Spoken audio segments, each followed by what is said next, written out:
Assalamualaikum dan selamat sejahtera. Nama saya ialah Majidul Syafiqah binti Ahmad Nurhaidi dan nombor kamera saya ialah C23E1463. Kod kertas saya ialah CFT1022 Kebudayaan dan Tamadun Melayu. Pada hari ini, saya ingin membincangkan tentang konsep identiti dan jati diri Melayu yang menjadi asas dalam kebudayaan dan ketamadunan Melayu serta berkaitannya dengan isu-isu semasa. Satu persatu ialah pengenalan. Jati diri berasal daripada perkataan jati dan diri. Dalam erti kata lain, diri bermaksud asli, murni, tulen atau tidak bercampur, walaupun istilah diri juga boleh bermaksud seorang atau mempunyai badan. Pembentukan sifat dan ciri individu atau bangsa ini dipengaruhi oleh banyak perkara seperti persekitaran, kepercayaan dan pengalaman sebelumnya. Namun begitu, bahagian yang paling penting agama atau kepercayaan adalah pertimbangan utama dan yang paling dominan. Agama memberikan orang ramai mempunyai pemahaman yang menyeluruh dan jelas tentang diri mereka sendiri, penciptaan alam di mana ia berada dalam alam semesta ini. Isu agama adalah salah satu isu yang boleh menyebabkan terjadinya isu sensitiviti agama dalam hubungan masyarakat pelbagai kaum di Malaysia pada masa kini.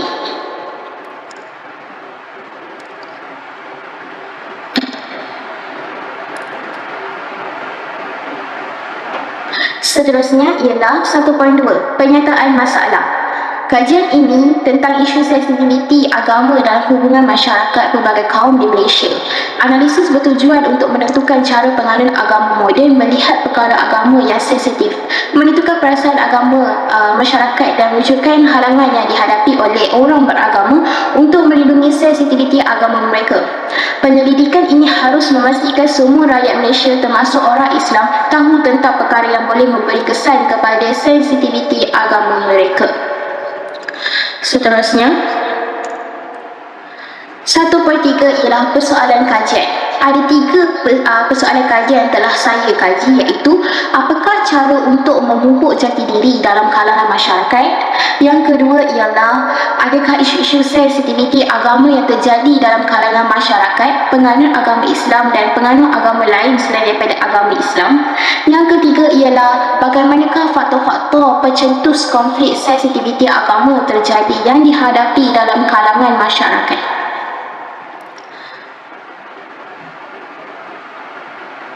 Seterusnya ialah 1.4 objektif kajian. Yang pertama ialah menyelidik cara untuk memupuk jati diri dalam kalangan masyarakat, mengenal pasti isu-isu sensitiviti agama yang terjadi dalam kalangan masyarakat penganut agama Islam dan penganut agama lain selain daripada agama Islam. Dan yang ketiga ialah mengenal pasti faktor-faktor pencetus konflik sensitiviti agama terjadi yang dihadapi dalam kalangan masyarakat. Seterusnya ialah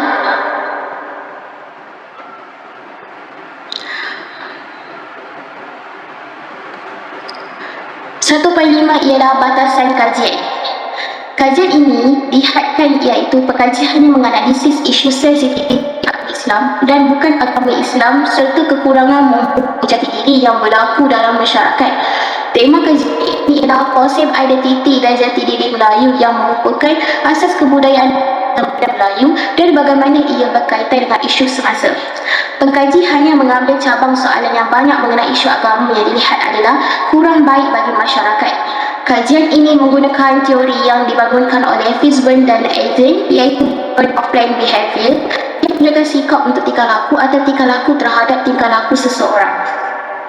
Seterusnya ialah kajian ini, metodologi kajian 1.6 ialah kajian ini membentuk kajian tinjauan berbentuk deskriptif. Kajian adalah untuk menyelidik cara untuk memupuk jati diri dalam kalangan masyarakat, mengenal pasti isu-isu sensitiviti agama yang terjadi dalam kalangan masyarakat. Dan kajian ini menggunakan kaedah kajian perpustakaan dengan melakukan analisis dokumentasi sepenuhnya. Sebagai rujukan utama, sumber berarti seperti buku, akademik, artikel dari jurnal, kertas kerja seminar atau persidangan dan juga kitab.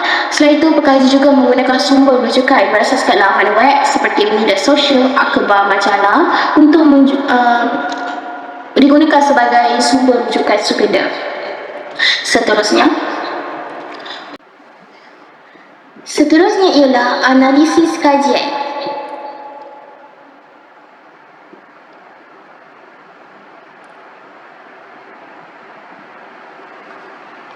Cara untuk memupuk jati diri dalam kalangan masyarakat.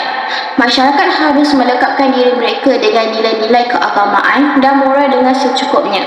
Hal ini kerana nilai-nilai keagamaan dan moral merupakan elemen penting dalam kehidupan. Tanpa pegangan agama yang utuh, masyarakat mudah terjerumus dalam pelbagai sosial yang boleh menghancurkan kehidupan mereka sendiri. Cara memupuk jati diri adalah dengan meningkatkan jati diri dalam kehidupan masyarakat dalam individu itu sendiri. Seterusnya ialah isu-isu sensitiviti agama yang terjadi dalam kalangan masyarakat penganut agama Islam dan penganut agama lain selain daripada agama Islam. Isu yang sensitif ialah isu berkenaan kitab suci atau amalan agama lain, iaitu dengan menghina kitab suci atau amalan agama lain. Contohnya, pada 2015 melibatkan seorang penganut bukan Muslim, Alvin Tan, yang dipetik oleh Annan 2015. Kes umpama ini turut dilakukan oleh seorang lelaki yang lain, iaitu dengan memijak Al-Quran. Isu lain yang merupakan sensitiviti perkauman ialah dengan peristiharaan tukar agama atau pertukaran agama perlu diisytiharkan. Merupakan isu tambahan yang menimbulkan perasaan perkauman. Apabila orang bukan Muslim menjadi Muslim, isu ini sering timbul. Ada yang menyebutkan agama baru, mereka lebih awal daripada yang lain. Kerana hal ini, mereka menyorokkan tentang pertukaran agama mereka kerana takut perbalahan antara keluarga masing-masing tanpa persetujuan keluarga, menyebabkan hubungan silaturahim mereka terjejas.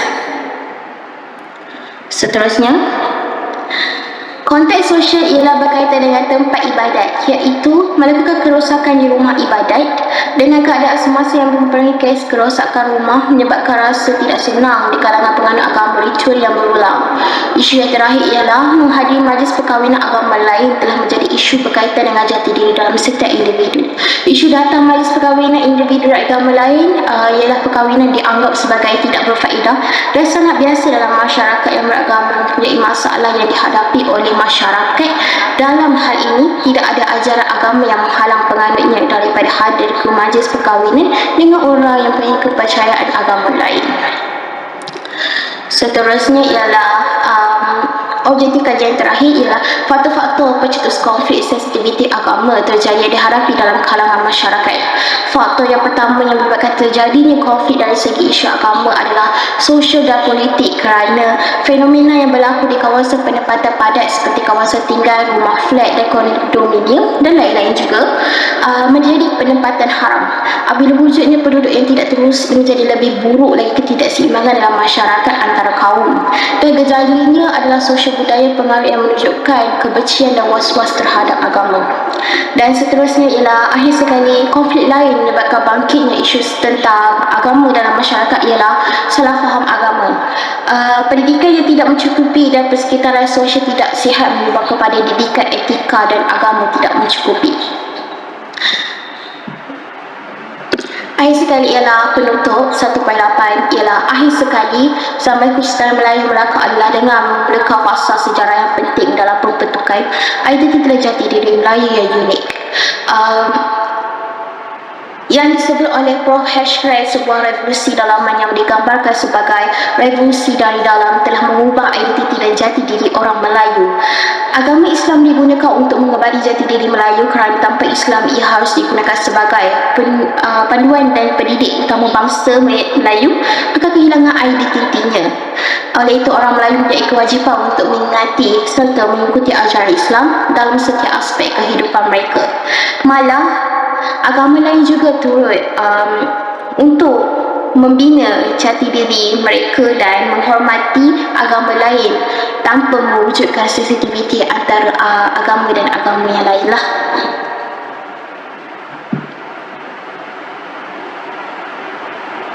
Sekian, terima kasih daripada saya.